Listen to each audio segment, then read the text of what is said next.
Atau karena perempuan yang ingin dinikahinya dijamin bakal ngajodoh? Belum tentu gitu. Maka semua yang dia lakukan tergantung apa yang dia niatkan. Dari hadis ini ada beberapa catatan. Orang tentunya harus saya amati.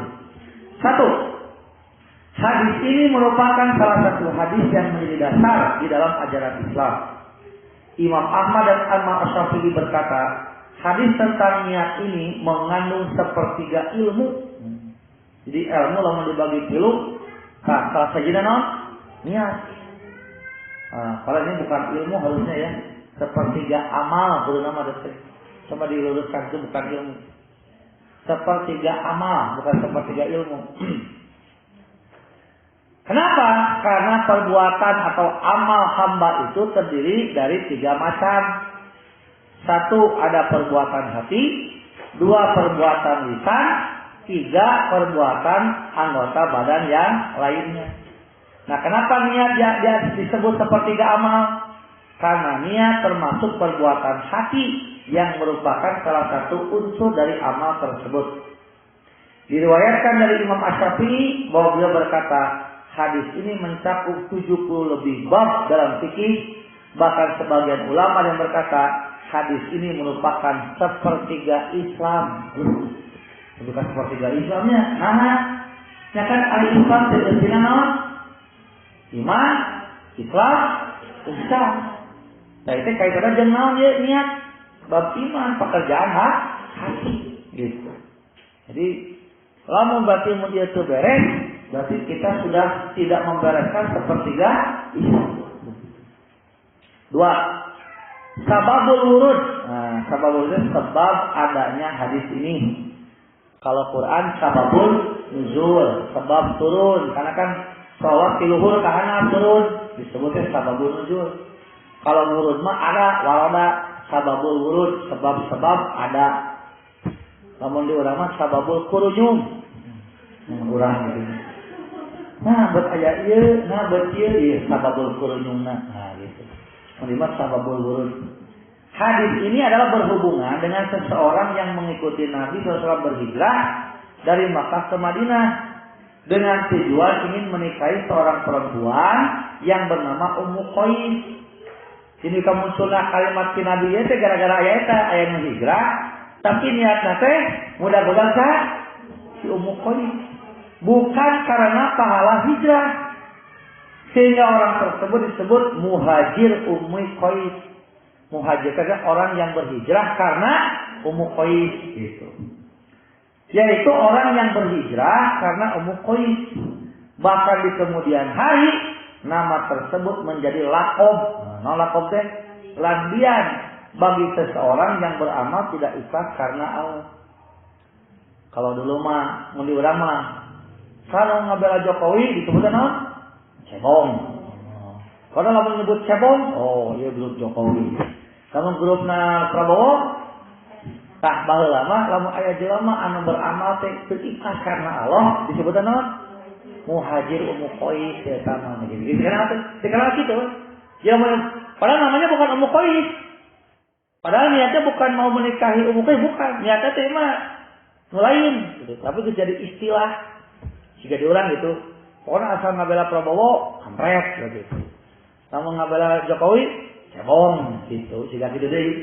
Atau di kita ada istilah banyak lamun jelema tawal sudah non.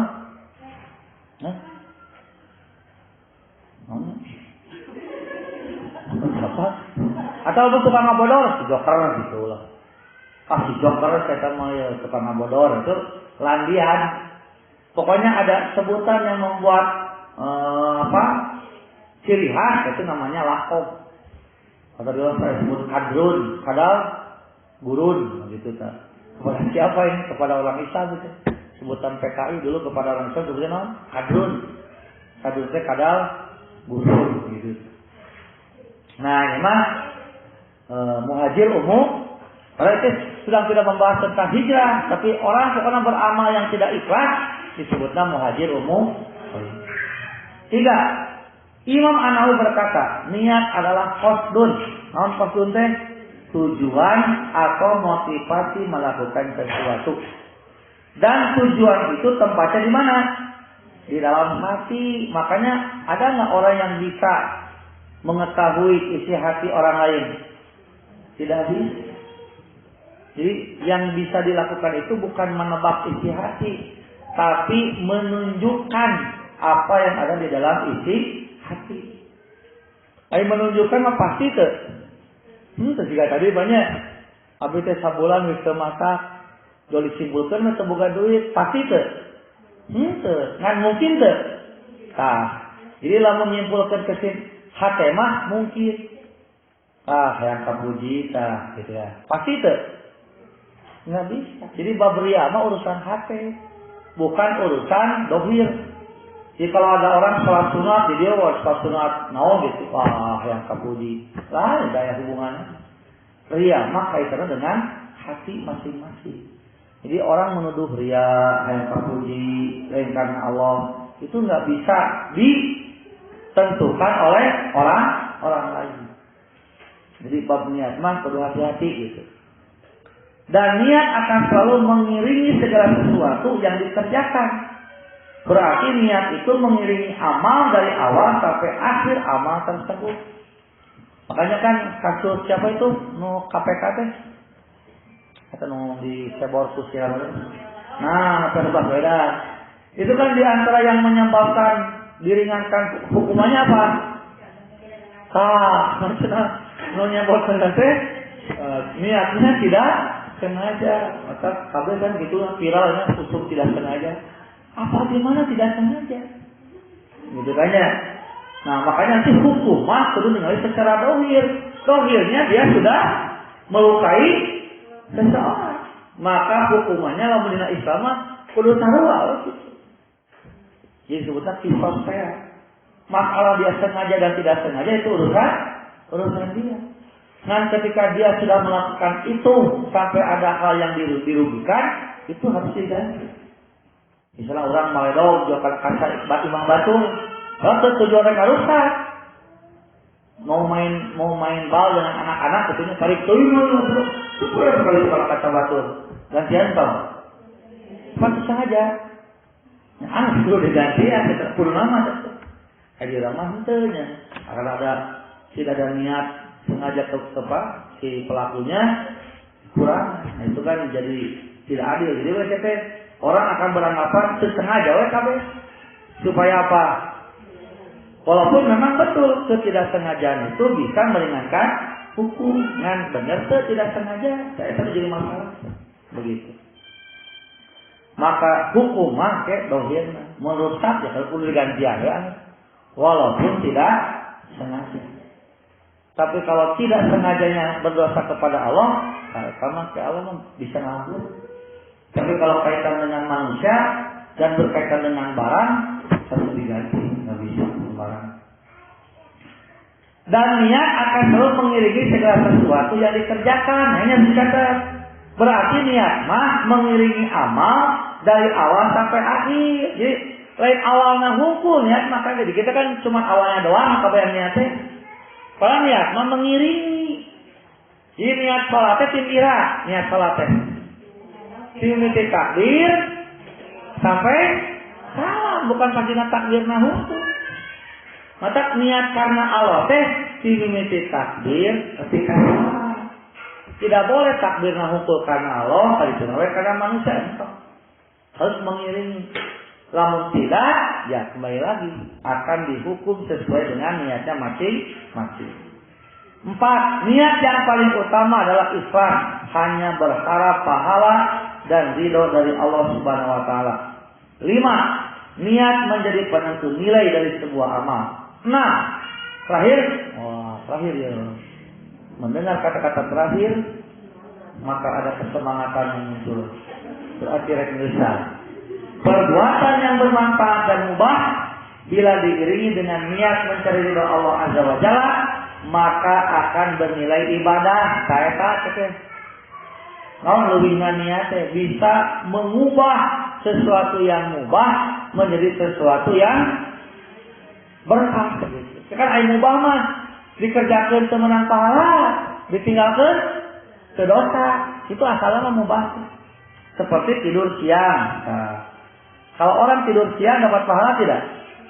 Tidak. Kalau tidak tidur siang dosa tuh. Kalau tidur teh mubah. Tapi kalau orang tidur siang supaya engke wengi tahajud jangan, nah, menang pahala tuh tidur siang. Tidur siang lah, orang kayak ngaji setunuh, nakain pahala tuh. Ini tidur siang itu.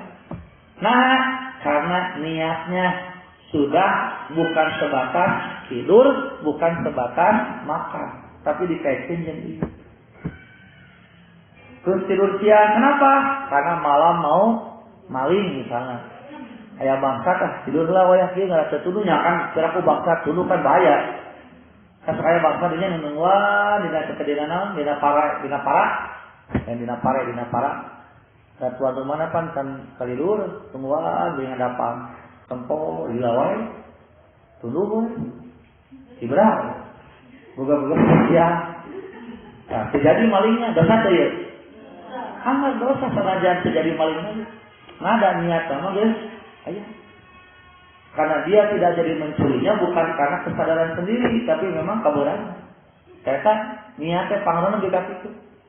Makanya mengurus anak, mengurus suami, mengajar, apapun, lamun diniatkan karena Allah lebar. Nah lebar, sebab lamun niat selain Allah, mah sangka itu bakal terpenuhi keinginan kita. Kenapa? Sok masak untuk suami, ya biar suami senang. Dijamin lamun sok masak suami senang. Tanpa itu. Gitu. Anak itu masak, ada teh. Ritual. Kumaha tahu rasa namun. Oke, lebay ya. Kan jadi kali. Ya kan belum tentu kan gitu masalahnya gitu. Harus budak, terus budak, nyakan arah anak abi jadinya abi, cina kegus badak ngaranya. Dijamin lamun ibu, enaknya aka budak, bebeakan budak kegus badak, bebeakan kainungan, canda. Jadi akan sangat kecewa kalau kita melakukan sesuatu bukan karena Allah.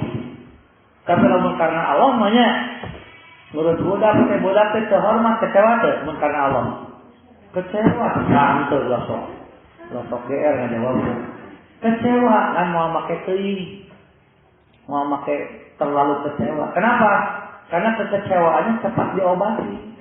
Ku budak teu dihargaan, ku Allah itu. Ku suami teu dihargaan, ku Allah. Ku guru teu dihargaan, ku kepala sekolah teu dihargaan, ku Allah. Jadi kecewa tidak? Kecewa.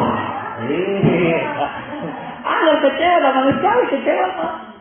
Tapi kekecewaannya tidak akan menenggelamkan dia dalam lautan kesedihan. Sebelum karena Allah begitu kecewa kan, aing mah nyaho kieu gitu. Ku aing budak di sekolah gitu. Karena dia tidak punya tempat untuk mengganti capeknya. Tapi lamun karena Allah mah gitu. Kekecewaannya cepat diganti. Jadi kecewa mah angel aya sok baper. Ya itu mah manusiawi. Ngan kekecewaan itu akan cepat terobati. Nah, boga pangganti anu leuwih yang yakin kita lebih dari apa yang kita harapkan. Begitu. Tah itu teman tahun malah. Jam 2.45. Jam 2.45. Terus itu ya. Itu saja yang bisa saya sampaikan. Mudah-mudahan jadi tambah ilmu minimal jadi bahan pertimbangan bagi kita untuk lebih memperbaiki hidup kita, lebih bermanfaat untuk diri kita sendiri di mata Allah Subhanahu wa taala. Yang untuk diri kita sendirilah manfaatnya. Karena ada batu makin utuh karena daripada manfaat ke batu diri kita kan lebah. Ini kira manfaat ke diri. Kalau mau ke diri manfaat, ya mau ke batu. Itulah cara berpikirnya. Itu saja untuk sementara. Sebelum ditutup ada waktu di setengah menit.